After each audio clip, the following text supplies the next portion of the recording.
wanted to call your attention to some new books. All of these are on the current bestsellers list.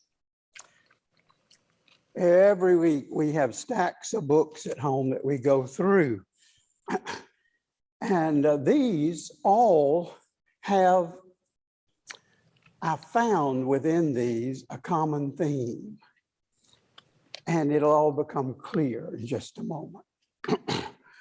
One is this autobiography of Viola Davis, the actress. Some of you remember her from that movie, The Help. She's a very accomplished actress, but she grew up in abject poverty and in a dysfunctional family. I'm talking growing up in a shanty with no running water, and a father who was an alcoholic and abusive and constantly beating the mother and threatening her life. And then she had a number of siblings. I'm talking rats running across the bed. I'm talking about the fact that since they had no running water, then they could not have good hygiene, and the teachers would call attention to that fact.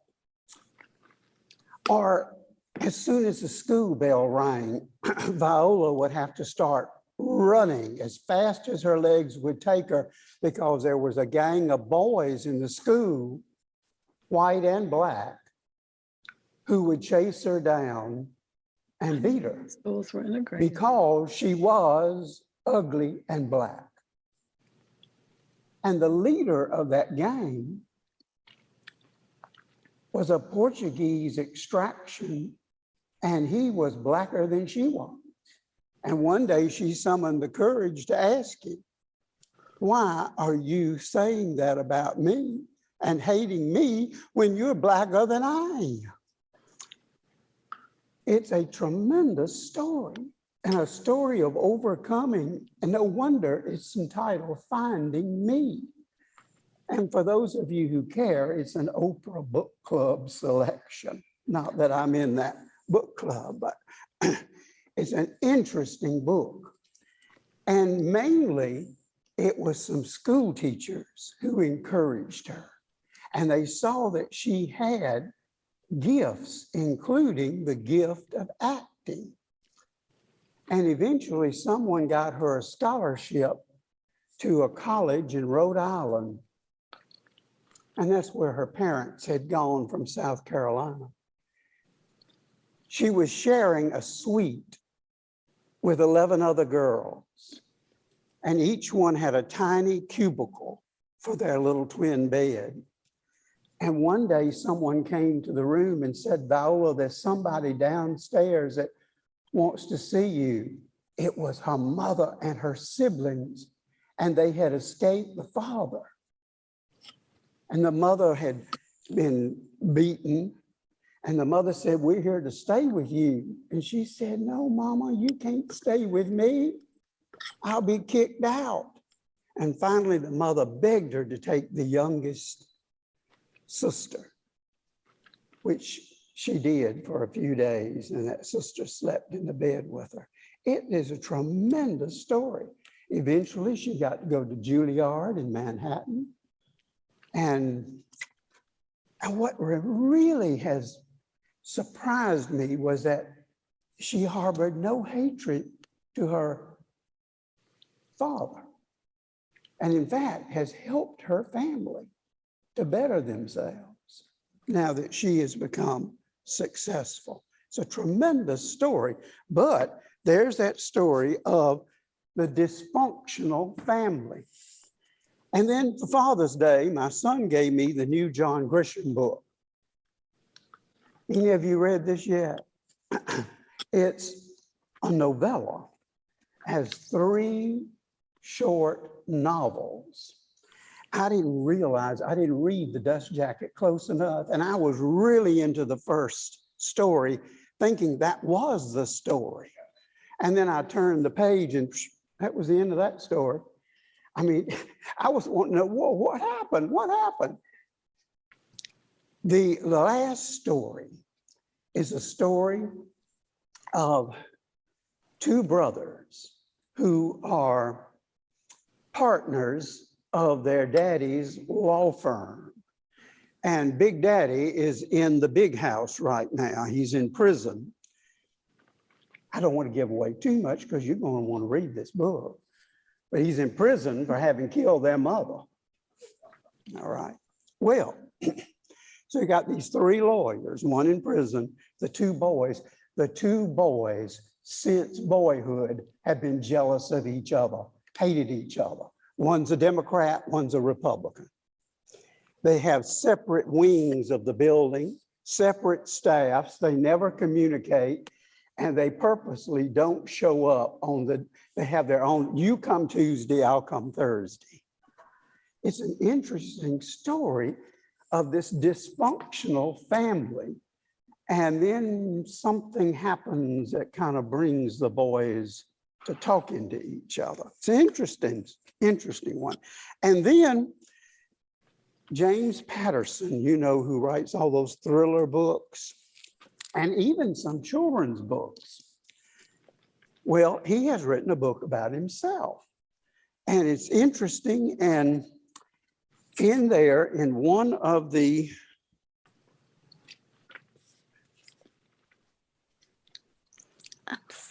concerned. we're all going to need these in a moment. Unless that is you. In here, he's writing along and he starts talking about his father. I had some anger issues, and it helped me see that the anger mostly had to do with my father. He helped me understand that the way I was acting wasn't really me, it was my father. He's talking about he went to a therapist, and the therapist is saying your anger issue relates back to your relationship with your father. I also realized I didn't have to blame my father. My poor dad had his own tough issues and probably felt he was doing the best he could. The year of therapy helped me understand that I was, well, lovable.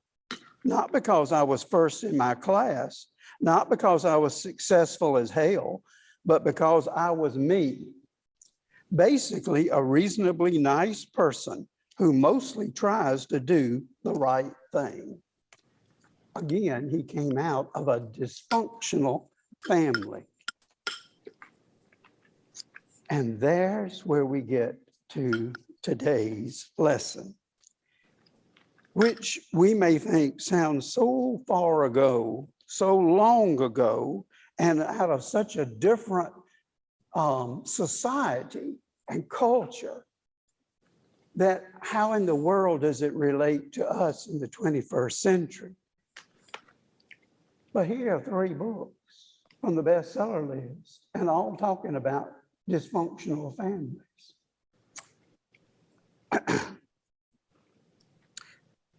I dare say that everyone here has a book at home, which includes stories of dysfunctional families and what happens with sons and daughters within those families. This summer, for the next 5 Sundays, we will dust off that book you have at home.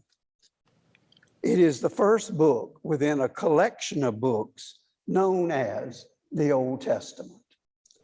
The stories all come out of Genesis. About 25 years ago, PBS did an award-winning documentary about Genesis.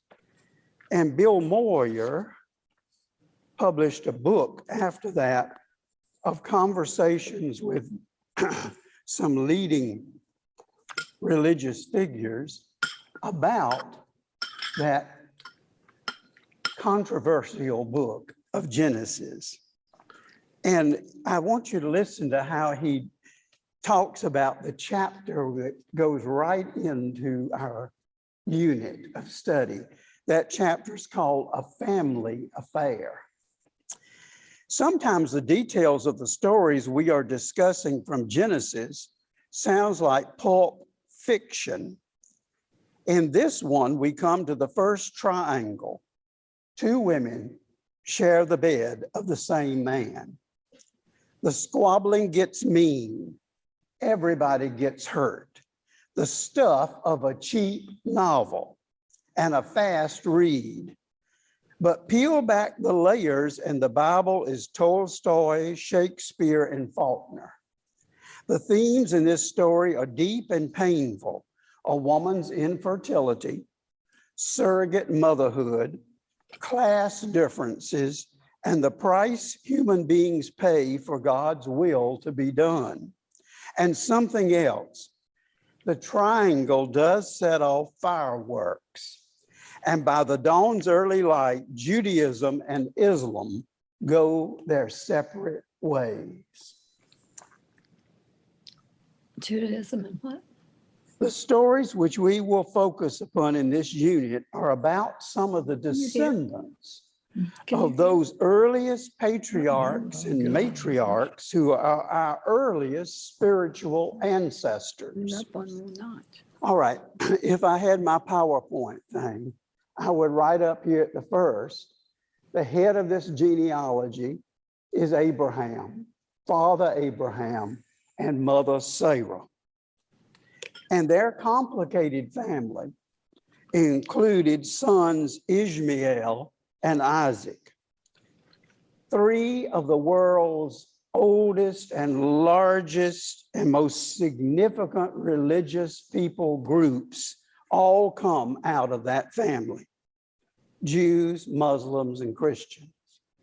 We have this common spiritual ancestry. And then the next generation, Isaac and Rebekah, I would put them right in as the second generation. And their twin sons, Esau and Jacob. And there again are some powerful lessons to be learned about family dynamics and someone selling their birthright for a bowl of grits. And then the third generation, Abraham's grandson, Jacob. And that's where we are today. You remember Jacob went to visit his uncle and fell in love with his cousin, Rachel, and indentured himself to his uncle for 7 years of work in order to marry Rachel. But then at the wedding, he was tricked into marrying Rachel's sister, Leah, and then had to be indentured again for another 7 years before he could marry Rachel. Now remember, Leah and Rachel are sisters. And what's more, Jacob was their cousin. Maybe this explains a lot about genetics and human beings and their problems of intermarriage. Throw in a few female servants and concubines, and you have quite a storyline and a whopper of a dysfunctional family. I don't know about you all, but it has been a long time since I've studied this family tree. And even longer since we've heard something about one particular individual on that tree, Jacob's favorite son, Joseph. Remember, we all grew up way back when we were little, learning about Joseph in the coat of many colors and about those awful brothers of his that threw him in the pit, and then how gracious he was to them later. But you know, that's been a long time ago since we had that story. And yet Joseph is going to be in this unit. And so we're going to have to dust off Genesis and get back to all that material. The stories are fascinating. The relationships are interesting to unravel and examine. The plots are the making of a great soap opera, but with a bit more moral conscience thrown into the mix. I want you to behold this summer our spiritual ancestors. Now, I'm filling in for Emily. Well, we switched. And Emily said, Fred, you might not want to teach this lesson. Why don't you just talk about religious freedom? And I was briefly tempted because, well, I hadn't even looked ahead to see what the lesson was. But after I read it and began reading other material and having just finished those books on a dysfunctional family, I thought, well, all right, I'm going to stay with this one. So I've invested myself with this. Besides, I needed to set up Martha Lou and Bert and Emily. I presume Emily will be teaching on this unit. So our unit is strictly on Jacob's sons. But I reviewed the family genealogy just so you would recall the family line and its complicated past. And I started with those book reviews so that you could see that family dynamics are still a part of our time.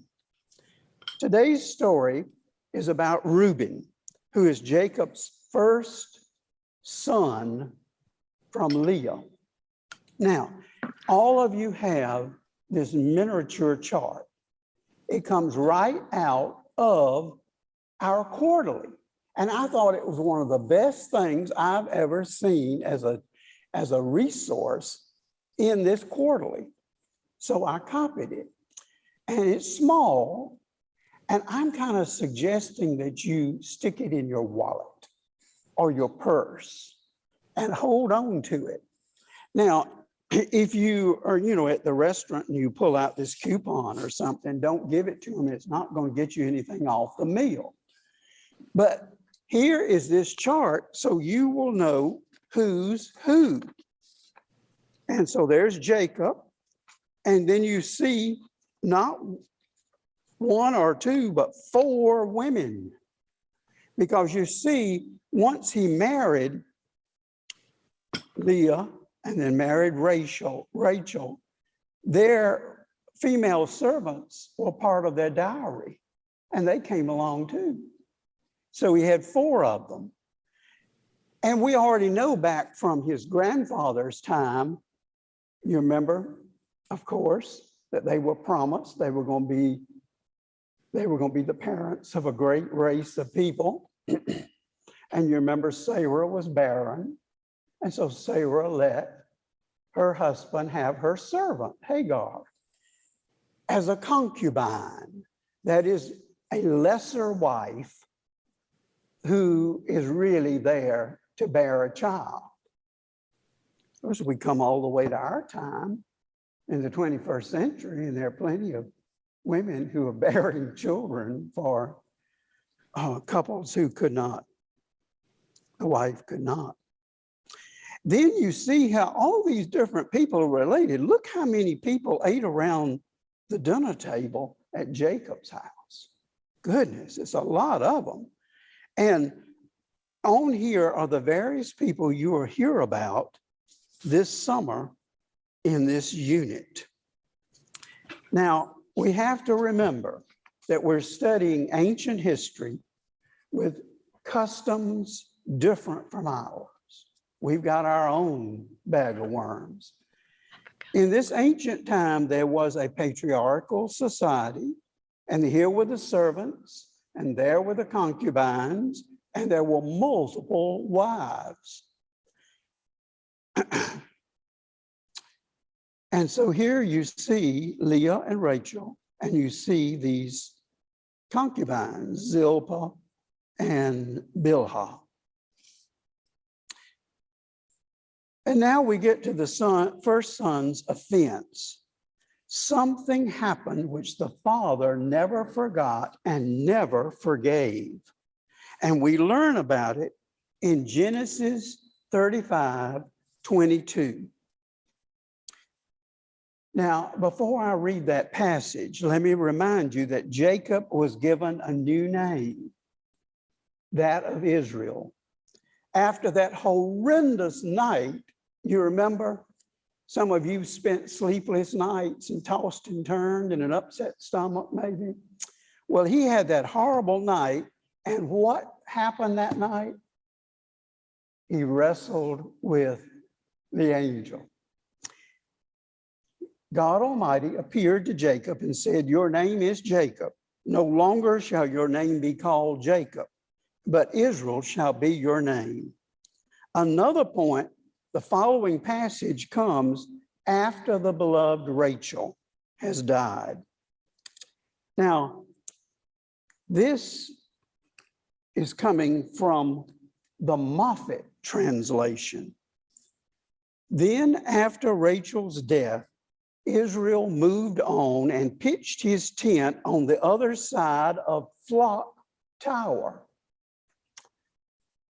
I got kind of fascinated with that Flock Tower. Was this a place? And finally it dawned on me, it's a tower to get up and watch over that huge sheep flock to keep the wolves away. So he moved on the other side of the tower. It was when Israel lived there that Reuben went and lay with Bilhah, his father's concubine. And when Israel heard ... That's in the Bible. ... There's nothing more to be said. When Jacob heard what his son had done, that he had gone and slept with his concubine, well, that ripped apart the father-son relationship. Sounds just like one of these novels, doesn't it? Trust had been broken, and there was a wedge between them that followed them until Jacob's deathbed. And that's it. That's the lesson. That little bit tiny little verse. That's really the lesson. It all boils down to one indiscretion, this one offense. But isn't that the way with so many broken relationships? Relationships where there had been affection and love and trust and shared life experiences, and then something, maybe it was an unkind word or a stab in the back or a sin of omission or commission, and pooh, there goes the glue that sticks between two friends or two lovers or two siblings or two whatever. It's long remembered. Now, it was so long remembered that if we flipped over a few books to First Chronicles, there's a reminder in there, just so nobody would forget what happened. Now, for the sons of Reuben, the eldest son of Israel, he was the eldest, but as he polluted his father's marriage bed, his birthright was assigned to the sons of Joseph, Israel's son. In the last two chapters of Genesis, the family is reminded of the breach between the first son and the father. And it's just like the reading of a will. Sometime when you've got nothing else to do, nothing good on TV, nothing to do, get that book out that you just dusted off and look at the last two chapters of Genesis, and every one of those sons, they've been summoned, come to Big Daddy's, and he has something to tell them about their future. So it's just like the reading of a will, and it goes all the way down until Joseph is weeping over the deathbed. It's an interesting two chapters to go through. The family has come together, and Jacob, that is Israel, says, "Gather that I may tell you what is to befall you in after days." And he starts with the eldest, Reuben. "Reuben, you are my firstborn, the first flush of my manhood. Yours the height of rank and might, but lost by surging lust. You went into your father's wife. You stained his wedlock. You profaned it. Imagine that powerful scene with the whole family there. Of course, they all knew it. They grew up hearing about it all the time. But on the deathbed, he's telling this. If we had time, we could go down that long list. That's why I think do it sometime. And he describes each son's qualities and offers his predictions for them.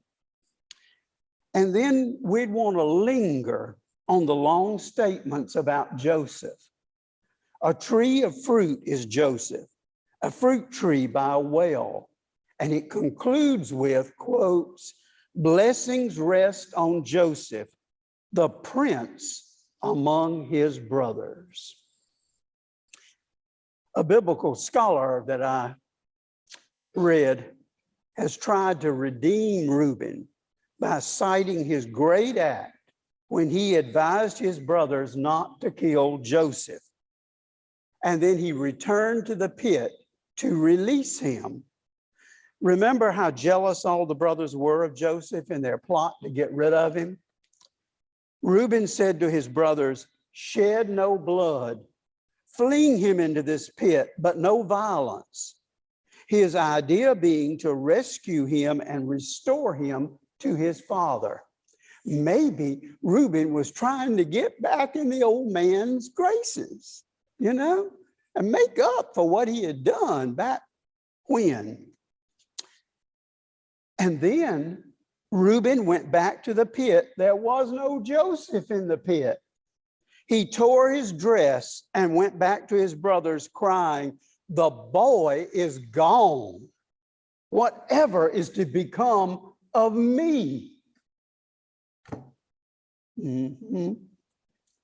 I mean, he wasn't crying because he loved his brother that much. He was crying because he was self-absorbed. Today is the first of the 5 stories. So beyond its value as an ancient story, what can we surmise for this lesson? Well, I had to really squeeze to get some things. But in your quarterly, the writer puts down that a man named Murray Bowen, who was a pioneer in understanding individual dysfunction as a byproduct of larger family systems, he named one of the dynamics as intergenerational transfer of anxiety, in which the anxiety about something in one generation, be it alcoholism, abuse, or other family secrets, passes to the next. I mean, we do say, don't we, sins of the fathers come down. And it creates symptoms or dysfunction. The writer of our lesson takes that and says, the anxiety among Jacob's wives is an example. Their anxiety over Jacob's affections seems to have caused tension among their children. I mean, to have, children by 4 women all under the same tent. The writer also suggests that Reuben seems to lack integrity. His encounter with Bilhah can be seen as either a passive-aggressive act of rebellion against his father or an impulsive act of lust. But either interpretation points to a person who can't be trusted to lead the family. And Reuben's issues affect the next generation. Now, obviously, we can only make up our own 21st judgments and interpretations on a story that really gives us few details. As a soap opera, we would have daily episodes, and over the course of years, we would learn more about this family in the soap operas. But here we'd only have a little snapshot of Reuben, Bilhah, and Jacob. I guess we could linger with Bilhah just a moment and hear her account. And maybe she was among the early victims of sexual abuse. Maybe she was the founder of the Me Too movement. So what are the applications of this ancient story to our lives today? The writer of the commentary helps us a little bit. Consider what personal vulnerabilities might lead you to hurt yourself or others. In other words, are there unresolved issues from your own family origin, from out of your past, or a lack of emotional or life skills that could make you do some hurtful choice like Reuben did? Well, not like Reuben, you can have your own. There are many other transgressions. For what lapses of judgment do you need to seek forgiveness? And then back to that Me Too movement, we've only now really become aware and have conversation about the plight of women in our society, whether it's in the workplace or elsewhere. Judson Edwards, the man who does write those teachers' commentary, helps. He says, be forewarned that some acts have lifelong consequences. I expect if we could all talk about this and had enough time to go around, I suspect we all know situations. Maybe not in our family, but in the family next door. Though Reuben's sin was horrible, shouldn't there have come a day when Jacob offered to forgive him? Should we really hang on to our hurts and grudges for all time? Only forgiveness can heal wounds and mend relationships. So Judd Edwards sees a story of two wrongs: Reuben's lust for Bilhah and Jacob's lack of forgiveness. As a result of these two wrongs, father and son live out their lives estranged from one another. And there we leave Jacob's sons until next Sunday, when we learn about two more of Jacob's boys. At the bottom of the teacher's commentary for today, there was a little printed advertisement for a new book, Healing Our Hurts, by our own Dan Bagby. My goodness, I wish that book had been published back in Jacob's time. Maybe it would have helped him and his boys. All right, hold on to this. You might find it valuable.